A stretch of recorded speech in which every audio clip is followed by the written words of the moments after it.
रोजमर्रा की खबरों के बीच आप ये सुनते आए होंगे कि किसी पंचायत या किसी संगठन का तालिबानी फैसला सुनते ही सिहरन पैदा हो जाती है।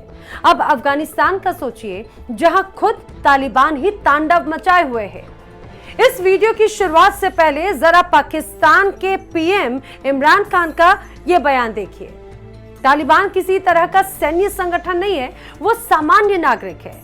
इमरान खान के इस बयान पर दुनिया भर में बहस है कि आखिर मानव अधिकारों का जमकर उल्लंघन करने वाले कट्टर तालिबानियों से इतनी हमदर्दी क्यों है।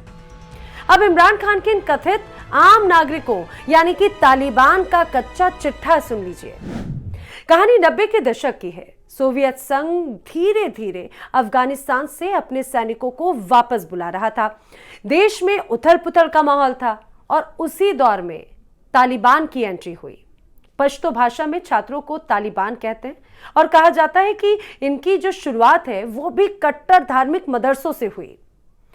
सोवियत फोर्सेस जब जा रही थी तो उसी दौरान तालिबानी पाकिस्तान अफगानिस्तान के पश्तून इलाके में शांति और सुरक्षा का दावा कर जड़ें जमा रहे थे। ये शरिया लॉ को लागू करने की बात भी किया करते थे और ऐसे में धीरे धीरे इनका प्रभाव पड़ने लगा। अब यहां यह समझने की बात है कि शुरुआत में ही इन्होंने खून खराबे, हिंसा के दम पर अफगानिस्तान पर कब्जा नहीं किया। जब इन्होंने एंट्री ली तो आम अफगानियों ने इनका स्वागत किया, क्योंकि सोवियत फोर्सेस जाने के बाद में हिंसा और सुरक्षा से लोग घबराए हुए थे।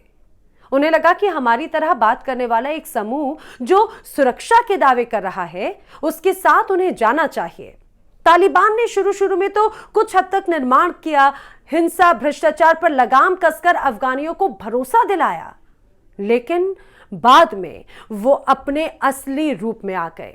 कट्टरता बढ़ने लगी, महिलाओं को बिना बुर्के बाहर निकलने पर रोक लगा दी गई, टेलीविजन सिनेमा पर रोक लगा दी गई, लड़कियों के स्कूल जाने पर पाबंदी लगा दी गई और तो और सजा के ऐसे ऐसे तरीके अपनाए गए जिससे रोंगटे खड़े हो जाएं। दुनिया भर में तालिबान की तरफ से किए जा रहे मानव अधिकार उल्लंघन और आतंकवाद को बढ़ावा दिए जाने की खबरें भी हेडलाइन बनने लगी।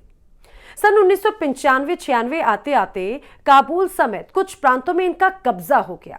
इसके महज 3 साल बाद ही अफगानिस्तान के 90% हिस्से पर तालिबान का कब्जा हो गया।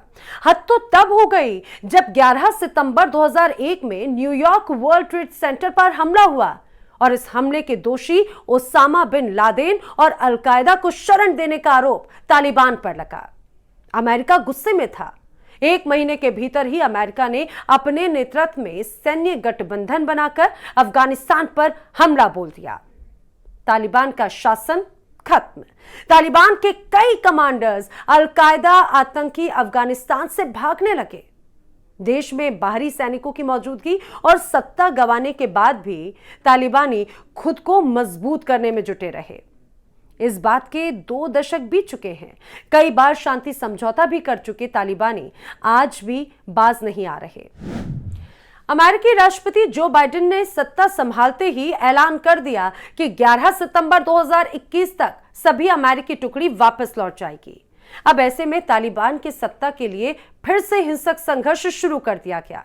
तालिबानी इस तैयारी में है कि विदेशी सैन्य गठबंधन आने से पहले की 2001 की स्थिति में दोबारा पहुंच जाए। हाल ही में तालिबानियों ने कंधार के कॉमेडियन की हत्या कर दी।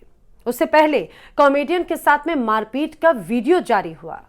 उससे पहले भारतीय पत्रकार दानिश सिद्दीकी की मौत ने कुख्यात तालिबानियों की क्रूरता को दुनिया के सामने रख दिया।